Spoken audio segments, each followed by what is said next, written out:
What's up, core reporters, and welcome back to my channel. Former teen mom to dad Nathan Griffith is now speaking out in regards to how disgraced former Teen Mom 2 star David Eason allegedly treated his son Kaiser behind the scenes. So I have not watched the full interview. I wanted to watch live in this video, with you guys so that I can react as the information unfolded. So I want to remind you guys that these are just Nathan's, allegations. This is secondhand information because he wasn't there to witness any of this. But with all of that being said, I do personally also want to say that whatever he's about to say, I believe, because it was clear as day that the vibes in that house were not right. We've already heard certain allegations come out in Jenelle's court filings. We've heard through the other CPS situation when the kids were ripped out of the house after he shot the dog. Marissa said that he was a terrifying, terrible person who, was violent as well. So, right off the bat, I'm going to say that I believe Nathan Griffith here. So let's take a listen at what it is that he has to say about David Eason and his treatment of Kaiser. I do want to warn you guys as well that this most likely will be very upsetting. So just keep that in mind and feel free to pause or walk away whenever it gets to be too much for you. Okay, here we go. I feel like he's neglected. Oh, sorry. Let me put this on 1x speed and not 2x. I think Jace blames a lot of his actions for Jace getting in trouble on him. Is like when they were younger, Kaiser told me, Jace threw a rock and hit Inslee in the head and blamed it on Kaiser, and Kaiser got the living crap beat out of him for it, especially when it came to that little girl. If Kaiser did anything, he showed me a scar on his arm, and this is how sick and demonic this stuff is, because Inslee kept on messing with him and hitting him and pinching him. So Kaiser pinched her back. Inslee didn't get in trouble. Nobody. David supposedly reached around, pinched him as hard as he could, and made him bleed on the arm. And he has a scar on his shoulder from him. Kaiser told me he's punched him in the face several times. And the thing about it is, this is why I was telling Jenelle that he's a monster, but she was allowing that to happen to my son. It's funny that me and her both have perfect teeth, And the only reason why my bottom, if anybody knows anything about dental, the only reason the bottom teeth are messed up now is because their teeth start migrating. But I've always had a, good smile. And Jenelle, never had braces and stuff and has pretty straight teeth. Kaiser had a underbite because when he was 2 years old, 2.5 years old, he told me one day that David reached around and punched him in the jaw. 2 years old? And during that time, I didn't see Kaiser for 3 months.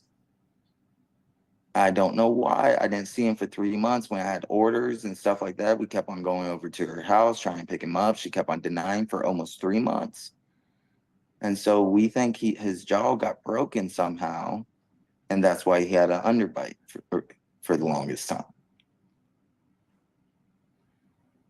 Nathan's going to read a text message he said he sent to Jenelle in this next clip. If you weren't so prideful, you should have left him in my care a long, long time ago. Besides letting that monster put his hands on my son, which makes you a monster because you're allowing all this to happen. You're going to screw this kid over for the rest of his life, and you don't care. If he ends up in jail or ends up doing something serious, who's going to get the blame? Are the parents going to get the blame, or is he going to get the blame? And that's what sucks, is because I'm going to tell you, 99% of kids who get in trouble and kids who are a certain way is because, I'm not saying it's all because of the parents, because like I said, I was raised in a decent household, but there was a lot of trauma in my household, and I had to figure out things by myself. And it starts with the parents, about guidance, about educating them about what to do, what not to do, showing them love and attention. And so when he's not getting love and attention and he gets in trouble, let's say he's older, he's 18 and 19, people aren't going to look at his childhood. They're going to be like, you know what? He did this. You're an adult. Yeah, exactly. And so now my kid is going to look like he's this bad kid, or this bad adult now. It's not his fault, though. He's just trying to figure out life the best he knows because the tools that was given to him. And it's unfortunate. And some kids are being raised like that. They don't have the right tools and equipment to operate on the workbench. But hopefully, the media and society can see the seriousness of this and understand that these kids are going to be, even my kid is going to probably grow up to be a menace to society. I mean, hell, I'm right there being a menace to society, because of choices, whether I was trying to help somebody, whether I was trying to be the life of the party or just doing dumb. Nathan, let me put myself on Zoom when I say this. Your criminal issues do not typically stem as a result of you like trying to be the life of the party or trying to help people. You are the town strangler. Let's not be delusional here. You strangle people, notably women. So what are you talking about? What? Anyway. But it was a journey I had to take to try to correct myself, and hopefully I'm going the right direction. I might stumble again. I'm looking forward to stumbling again. I'm gonna try not to, but I mean, I'm trying my best. Women's necks in your county are not looking forward to you stumbling again. Whether people see it or not. So, and that's why all I want is for, my son and my daughter too, is to do their best and, to lean on support and help when they need it, especially me, because I'm one of those type of people who can say, been there, done that, did my, it's time to grow. And, I honestly do thank God for that, and I thank God for this experience I'm going through because it helped enlighten a lot of things and a lot of perspectives in my life, and I think I needed this so I could have a wake up call. And I think I am strong enough to realize, that, my way isn't always right. My stubbornness and my arrogance isn't always the correct answer, and that I need to listen and be more patient with people.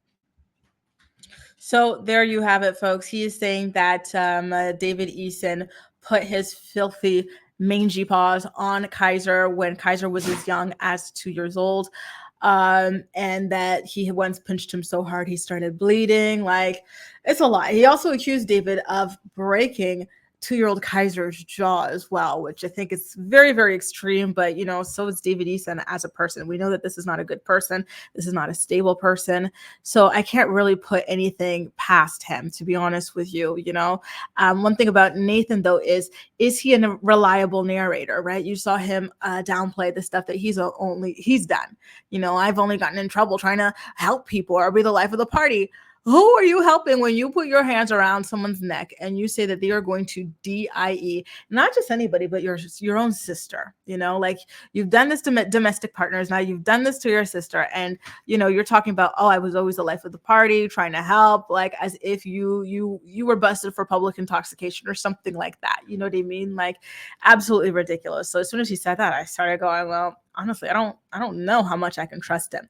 Although, listen, anybody who says that David Eason harmed them, I'm gonna believe, but at the same time, I'm not so sure about Nathan. And another thing that irritates me a lot about Nathan is that I feel as though he too is responsible for this because he's got 2 children and custody of 0. So this is his fault as well. If his children are to grow up, like he says, like, people who go on to commit crimes and stuff because they did not have good parents, like, he would be to blame for there too.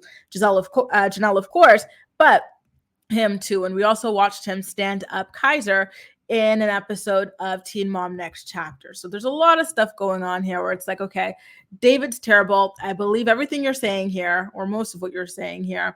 But at the same time, you as his father, should have sobered up, stepped up, and been there for him, you know? And if you couldn't do that, why did you even have a kid then? If you knew that you had addiction issues, you know, you decided this was not, you know, an accident or mistake or whatever. You guys consciously made the decision to do this. Then you asked the woman to abort when she's already far along in her pregnancy. And then you just don't show up for the child that you decided to go ahead and create, you know, and that's something that I can never support, get behind, or excuse.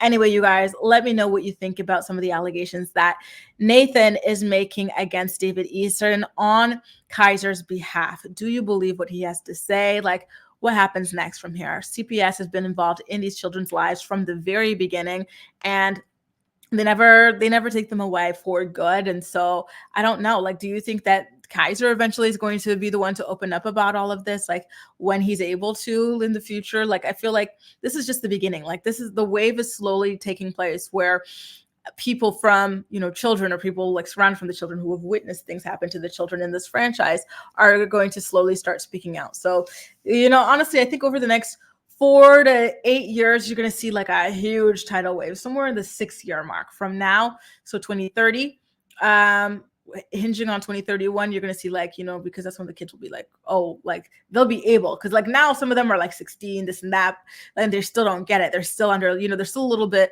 illusioned, you know, under like, you know, because they're still under the parents' care. But I think once they get out and then the frontal lobe finishes forming or is close to finishing forming, they're going to be like, whoa, wait a minute, that was not okay. They're going to be enraged and they're going to start talking. So stay tuned for that, you guys. Anyway, Kaiser, you know, I'm really saddened to hear that he was potentially the victim of this sort of thing. That's just not okay in any stretch of the imagination. And it breaks my heart to hear that. You know, that he was the scapegoat for the family, that, you know, when Nathan says Jace would blame things on him and then Ensley would do things against him, and if he retaliated, he'd get in trouble and not Ensley. Like, all that stuff is just so psychologically damaging. And I really hope that he is able to access the care that he needs in order to unpack those very real, very valid, and very heavy feelings. Let me know, you guys, in the comment section what you have to say about all this, okay? Bye now.